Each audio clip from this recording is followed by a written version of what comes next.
Hi, my name is Judy Vankooiman, and you're watching Life Issues. This month's show is about Casa Myrna. My guests are Stephanie Brown and Mark DeVivo. Welcome, both of you. Thank you. Thank you for having us. Our pleasure.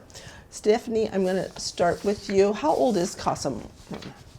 Casa Myrna, we were founded in 1977, so that makes us 46 years old, going strong. Wow. Wow. That's kind of surprising because I've heard of a nonprofit that is that old, really. Yeah. A lot of domestic violence programs started in the 70s, like the mid 70s. And so like Transition House, which is in Cambridge, was the first one. And then Casa Myrna was second or third. Okay. So, yeah. So what exactly is Casa Myrna? So we are a domestic violence organization. So we believe every relationship should be safe and healthy. And so we work with survivors of domestic violence to sort of help them escape or to stay free of abuse. And then we also do some prevention work. And then we also work with sort of other people who support survivors. Okay. Is it just for the Boston area, or do you serve all over? Or? Yeah. It depends on which program. So SafeLink, we operate the statewide domestic violence hotline. So anybody can call SafeLink and then connect to local resources.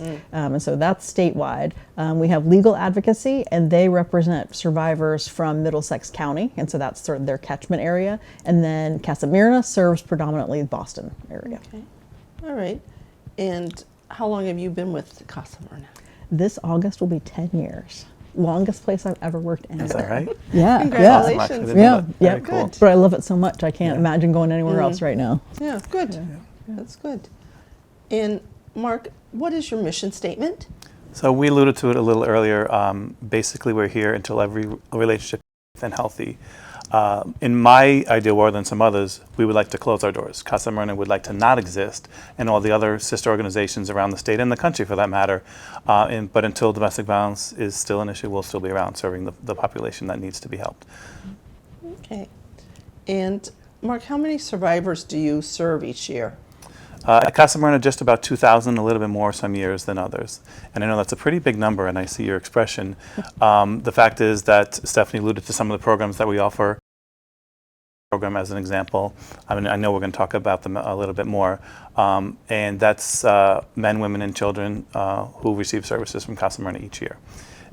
We do, most people might think of domestic violence as only impacting women, but the fact is we serve about 9% men at Casa Myrna annually and about 1% transgender folks as well. Okay, all right. And can you please tell us about SafeLink more? Sure. So SafeLink, as Stephanie said, is the statewide domestic violence hotline. It is totally free and confidential to call, 24/7, 365. There are Casa Myrna staff members, we call them advocates, on the phone right now, answering calls from across Massachusetts. And we do as much as we can in English, Spanish, and many other languages. We have access to a language resource, so that if someone's calling in English or Spanish, it may not be their native tongue, we can actually still provide them services. And the idea is to connect them with the most appropriate organization, whether that be here in Boston, whether that be in Central Mass or Western Mass. And we take 28 to 30,000 calls a year on SafeLink. Yeah. Oh my gosh. Yeah, I think one of the things that's really unique about SafeLink is that, well, two things actually. So we have an update. We have what we call the bed update, and so it's all of the domestic shelters who have shelter programs upload into our database whether or not they have shelter openings, so people can call SafeLink and find out if there's a shelter opening in a domestic violence program. And then they also do like live connections. So if somebody is trying to get in touch with their domestic violence program in Western Mass, then we can connect them directly so that they don't have to write down the number, they don't have to figure out how to make that new connection. Nice. So we connect them, patch them through directly, and then hang up if they don't need us. But we can also sort of explain what they're looking for to the person who answers the phone, so they don't have to keep repeating their story over and over again either. Okay. And Stephanie, what is awareness? Yeah, so I think for us, like awareness, prevention, outreach, all of those things are very interconnected. And so awareness it's how people find out about supports around domestic violence, and it's also how people know that domestic violence happens. And so we do awareness, like we have, ads on the on T buses and the trains.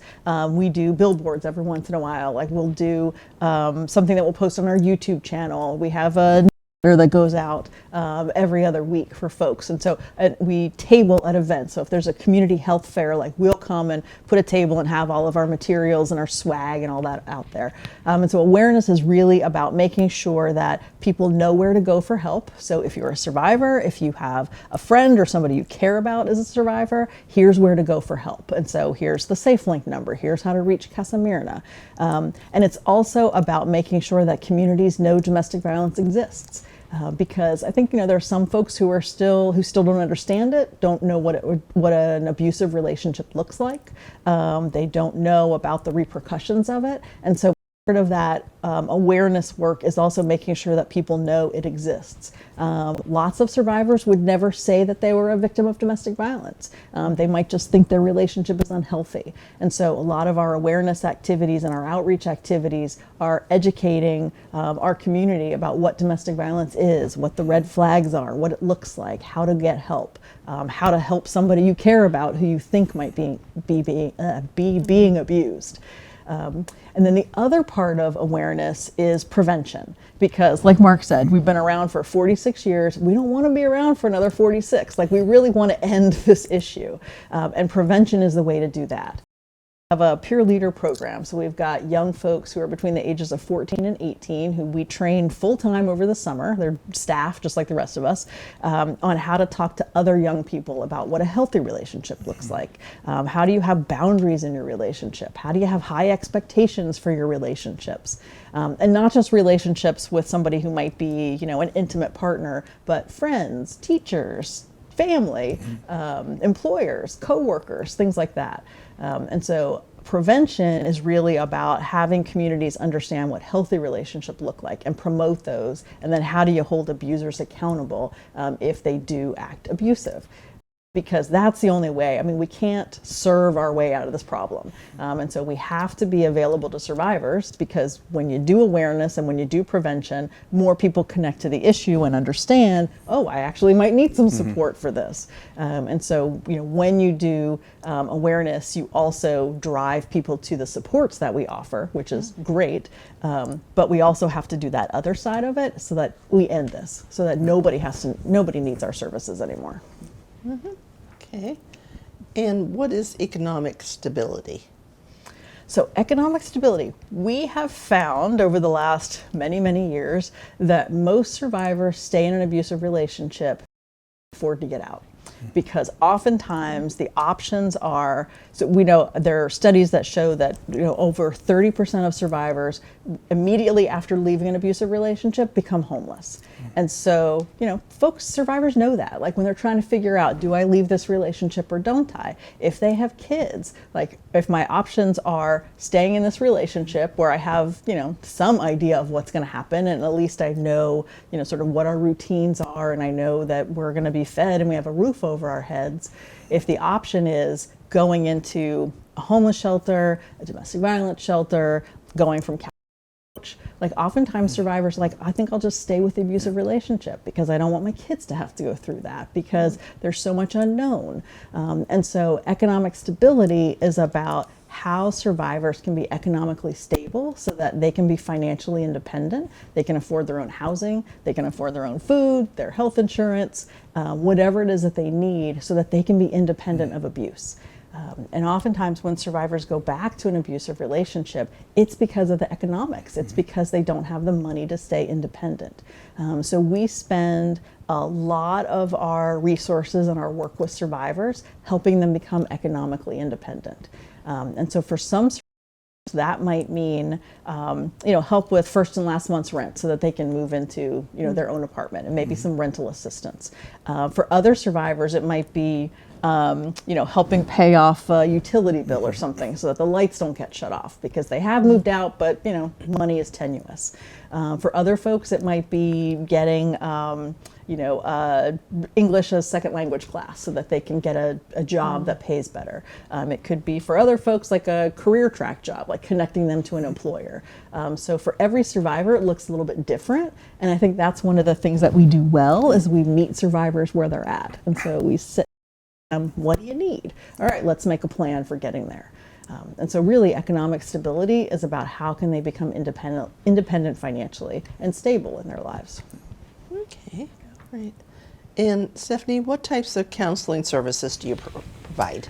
Yeah, so we provide individual and group counseling. So oftentimes, survivors need some support around emotional abuse. I mean, that's a huge.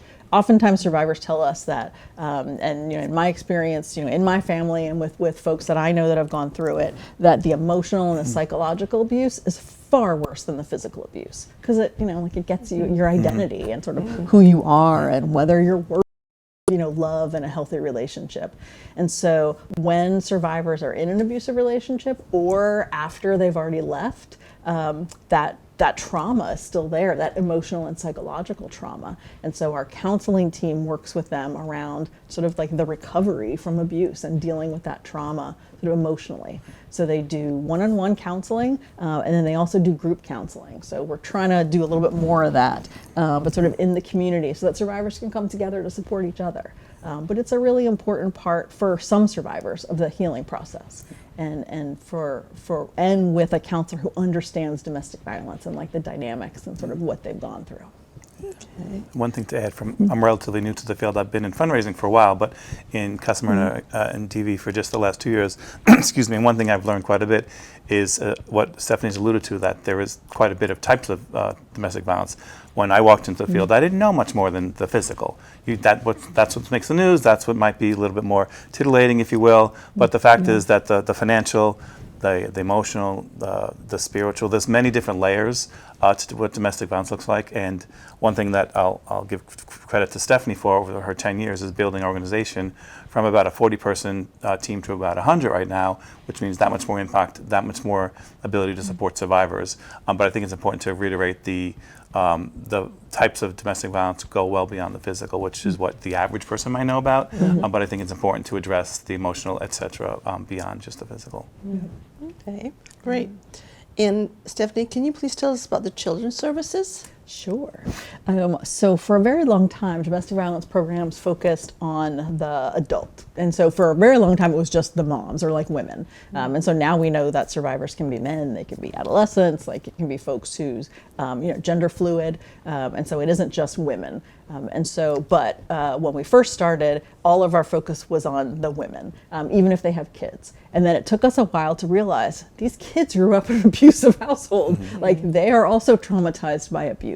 And so it took sort of our field a little while to like start to develop supports for children. And so Casa Mirna has a couple of children's basically advocates. And so they spend time with the kids and they might do sort of learning activities or some sort of play therapy work with them, with the kids, just to help them sort of understand sort of what's going on in their lives and the abuse, and it's not their fault, sort of what they're seeing. But then they also work with the parents around becoming good advocates for their kids. Because in an abusive relationship, oftentimes like the parent who's abused doesn't have that autonomy in the relationship to advocate for themselves or their kids. And so our children's services specialists, they might help survivors figure out like, okay, how are you gonna, if something's going on at the school, how do you have a conversation with a teacher, with a guidance counselor, or with somebody else at the school about what's happening? How do you advocate for your kids? So they do that, they do both. So they provide, sort of childcare and some pretty intensive work with the kids directly, and then also with the parents about helping them become really good advocates for their kids. Okay, great. And Mark, what is your residential programs? So at Casa Mirna, we operate two shelters for domestic violence survivors. One is an emergency shelter in Boston South End called Mary Foreman, and The other one is called the Teen Parenting Program, or TPP, in Dorchester. And the basic ideas we've already alluded to is if you're ultimately in an unsafe situation and you need to be out, you can stay with us at Casa Myrna until you're ready to get to the next part of your life. That TPP, or the Teen Parenting Program, is specific, as the name implies, to young moms or parenting moms who are also escaping domestic violence situations. And so they're there with their children. They're there building skills. Some people are getting their high school diplomas or GEDs. They're volunteering.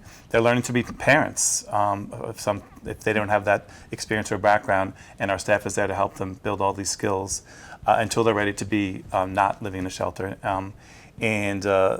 All the services we provide at Casa Myrna, the shelters, the legal, the counseling, are all provided free of charge. Most people probably know that, but I like to point that out at Casa Myrna and most nonprofits.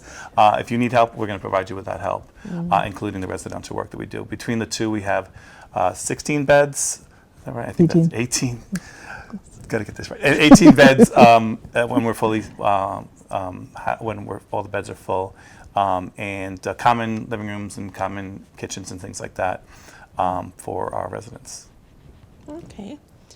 And Mark, can you please tell us about a community advocacy program? Sure. As the name implies, the community advocacy program involves our staff members who are advocates who are physically out in the community. So they're there in a health center, and they hear about someone who might be a potential survivor. They're in the courts, they're in the police stations, they're out there. And because we've been around since 77, 40, what would we say, 46 years? If I counted right. If we did it right, yes. We're planning for our 50th. We're well known in the community. So we're often the first place that someone might call. It might be a police officer, it might be a healthcare worker who might become aware of something and say, hey, I think can you help this person, or we want to refer them to you. Our community team also runs the economic stability program we talked about before, which is a big part of our advocacy work out there. And it's one of our bigger teams. I forget how many people are in community, but we do have 8 or 10 folks who are actually advocates and doing the important work and physically being out there, as the name implies. Okay. And Stephanie, what is housing advocacy? So that goes hand in hand with economic stability. And so housing advocacy. So one thing to note about shelter. So we have 18 shelter units across the state. There are less than 200 shelter units for domestic violence survivors. So it's not a very big system. Like the family homeless shelter system run by the state has got like 4,000 families in it. So the domestic violence system is very small. And because of the cost of housing, which everybody knows is like astronomical right now, when we first started, survivors could come into shelter. They might be there for 6 weeks. Like it was a time to sort of catch their breath, figure out next steps, get a reprieve, do some planning, and then within 6 weeks, survivors were out. And for folks who were financially eligible, like a lot of them got into public housing and subsidized housing because it was readily available in the late 70s, early 80s. Now we know that rents are incredibly high and very unaffordable. And so like I mentioned before, that's one of the reasons why survivors stay in abusive relationships, because there aren't a whole lot of options. And so we've invested a lot of time and resources in developing our housing advocacy so that we can get survivors into permanent, safe, affordable housing. So we work with like Boston Housing Authority. We work with the state.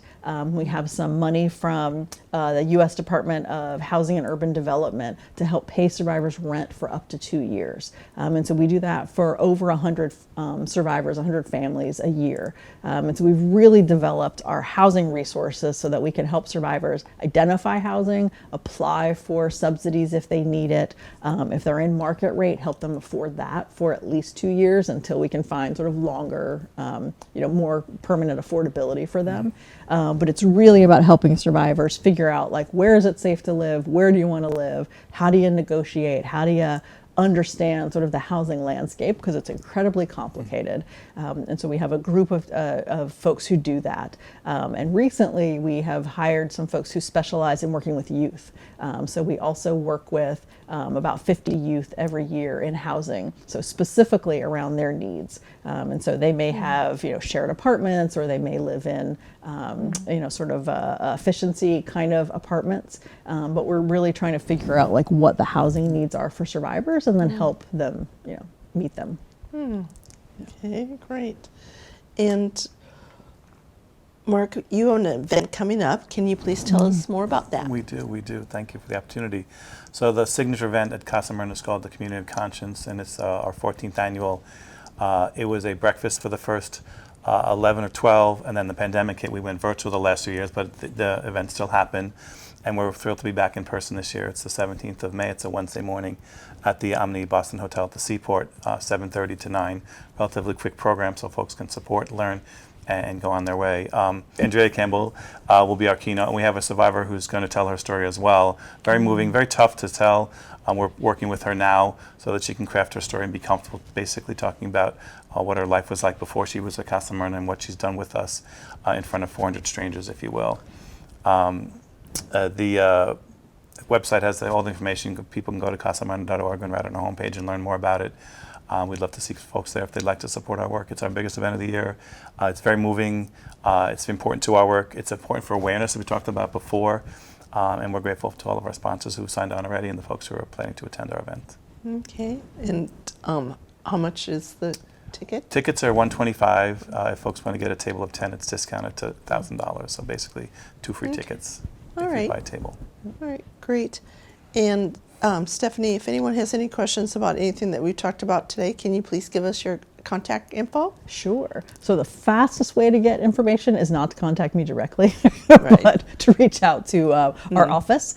So I would say first call SafeLink, which is the statewide hotline. If anybody has any questions about domestic violence, about how to get some support, about whether or not you think somebody might be being abused, and what to do. And that number is 1-877-785-2020. So that's the SafeLink domestic violence hotline. Or people can call our office. So our number is 617-521-0100. And then we've also got like an info email, so people can email us at info@casamyrna.org. Okay. Did I cover it all? You did good. I was going to say you can follow us on social media as Oh, well. Facebook, Twitter, Instagram, LinkedIn, and we alluded to our YouTube channel earlier. Feel free to follow us if you like. And again, casamyrna.org is our website. Okay. Is there anything else that either one of you would like to add that people, for our audience, to learn more about? I mean, I think the big thing that folks should know about domestic violence, so like if for survivors, you're not alone. Like this happens to far more people than it should. And it's not, sometimes people don't know the difference between, is my relationship unhealthy? How much am I contributing to this? If you are a survivor, you are not causing the abuse. Abusers do that. They make that choice to do it. They're not out of control. It's a choice, a behavioral choice. And domestic violence is really about power and control. So one person is trying to exert power and trying to control the other person. And they do that through abusive behaviors. And so we really want survivors to know you are not alone. It may seem like you are and there's no support, but there is. So like call us, connect with us, talk to somebody you trust. And if you are somebody who thinks someone's being abused and you don't know what to do, don't give up on them. Be there for them. Make sure that they know it's not their fault. Make sure that they feel heard. And then you can also call us and just be like, help me figure out, how do I broach this subject? How do I talk to this person? But just making sure that survivors are seen, that they know that it's not their fault and that they're not alone. Those are the key things, I think, for supporting survivors. Okay, great. I'm sorry, but that's all the time that we have. Thank you both for all you do for those in need. I'd love to hear your thoughts and suggestions. Please send them to lifeissuestv@gmail.com. And remember, live each day to the fullest and celebrate life.